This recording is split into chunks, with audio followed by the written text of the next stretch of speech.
Hello guys, welcome back again sa ating YouTube channel, no, The Action Man. Una sa lahat, mega love shoutout po sa lahat ng mga kakampeng at sa mga hindi man mga kakampeng. Kung interesado ka sa videong ito, patapusin mo na hanggang dulo at huwag nyo nang kalimutan na i-like at i-share ang ating video para malaman naman ang iilan sa ating mga kababayan na nagtutulog-tulugan sa katotohanan. So muli naman nagbabalik ang nag-iisa nyong host na si The Action Man para magbigay ng komentaryo at reaction sa mga mainit ng issue ng bayan. So ito ho mga ka-action, mga kakamping, no, may gusto lang po ako na i-share sa inyo. Alam ko marami na ang nagbigay ng reaction ho nito. Regarding po ito sa kaso ni Badoy na hinatulan po siya ng korte na guilty ho mga ka-action. So ang tanong ho dito, saan ba nag-ugat ang nasabing kaso? Bakit siya nahatulan ng guilty ho mga ka-action? Okay, eto po, may isang pahayag o pagbabanta ito si Badoy ho sa isang judge ng Maynila na si Marlo Magdusa Malugar ho mga ka-action, na kung saan sa isang pahayag nga ho ni Badoy, binantaan po ito si judge ho na papatayin. Okay?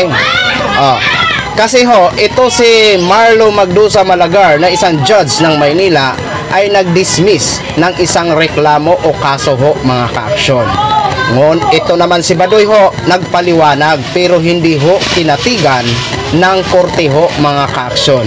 At kinasuhan po siya ng guilty na indirect contempt ho mga ka-action, na hindi niya ginalang ang isang desisyon ng isang judge at binantaan niya po ito. At ito nga ho, guilty po siya at pinagmumulta ho mga ka-action. Maliit lang naman ang multa, kayang-kaya ho ni Badoy nito. Ito po, bago ho tayo magtuloy-tuloy, panoorin muna natin tong balita. Dante, saan ba nag-ugat ang kasong ito ni Badoy at may reaksyon na ba dito ang dating opisyal? Magandang tanghali, Ella. Ito ay nag-ugat sa naging pahayag o pagbabanta ni Badoy laban sa isang judge sa Maynila na si Marlo Magdusa Malagar. Sa isa sa mga social media post ni Badoy, sinabi nito na kung papatayin niya ang huwes, alinsunod sa kanyang paniniwalang politikal, ang lahat ng kaalyado ng CPP, NPA, NDF ay dapat ding mapatay dahil walang pinag-iba ang isang miyembro ng CPP, NPA, NDF at ang kanilang mga kaibigan. Dapat maging lenient o maluwag din anya ang korte sa kanya. Maliwanag ni Badoy, hindi niya pinagbantaan ang judge dahil ang kanyang ginawa ay hypothetical syllogism o paraan ng pangangatwiran. Si Judge Malagar ang nag-dismiss sa petisyon ng Department of Justice o DOJ na layong ideklarang terorista ang Communist Party of the Philippines, New People's Army o CPP-NPA. Kaugnay nito sa inilabas na desisyon ng Supreme Court, hinatulang guilty o nagkasala si dating National Task Force to End Local Communist Armed Conflict o NTF-ELCAC spokesperson Undersecretary Lorraine Badoy ng indirect contempt o hindi paggalang sa desisyon ng hukuman. Pinagbabayad ng korte si Badoy ng 30,000 pesos bilang multa.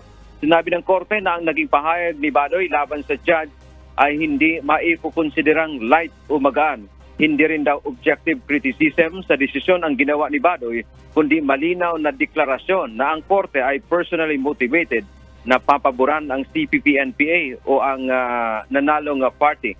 Sa mensahe, Ella, ni Badoy na ipinadala sa UNTV, sinabi nitong siya ay maglalabas ng opisyal na pahayag kaugnay sa naging desisyon ng Korte Suprema. So yun na ho mga ka-action, mga kakamping, no, napakinggan na po natin at napanood na po natin ang desisyon ng korte laban dito kay Badoy. Congratulations ho sa iyo, Badoy. Di ba? Ito ho, ang issue na to ay noong panahon pa ni Duterte ho mga ka-action, na kung saan may posisyon din ito si Badoy sa gobyerno ho mga ka-action, kasi binigyan po ito ng posisyon. Kaya feeling niya para din siya ang Reyna. Na ang buong akala niya walang katapusan ang kanyang power, diba? Ngayon nawala na sa pwesto ang inyong iniidolo, abay hindi na yung power ngayon.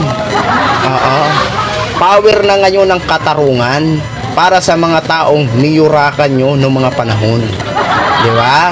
Alam naman ho natin ito si Badoy, mahilig po ito gumawa-gawa ng kwento na kung saan nga ho laging false ho ang nasabing kwento. Maliban pa dyan, mahilig po ito man-red-tag. Kasi nga po, walang batas ang nasabing red-tagging. Di ba? O eto, nakahanap ka ng katapat. Ang buong akala mo kasi, hindi ka tutuluyan ni Judge Marlo. Di ba? Bagay ho yan sa'yo. Pero kayang-kaya niya naman mga ka-action yung ano po, ang penalty, napakaliit lang naman. Diyos ko, sisiw. Sisiw kay Badoy yan. Di ba? Pagkatapos nito, abangan nyo ho mga ka-action. Magyayabang pa po ito. Magagalit naman to, magagalaitin naman to sa kanyang pagbablog. Di ba? Abangan ho natin kung anong magiging sagot niya nito. Sigurado ho yan. Antabayanan po natin ang magiging putak ng bibig nito ni Loren Badoy ho mga ka-action. Diba? So yun lang ho mga ka-action, mga kakamping no. Gin-share ko lang ho sa inyo. Maraming salamat po sa ating mga viewers Luzon, Visayas at Mindanao all over the world. Ako po ang inyong lingkod, si The Action Man. Good evening everyone. Beautiful.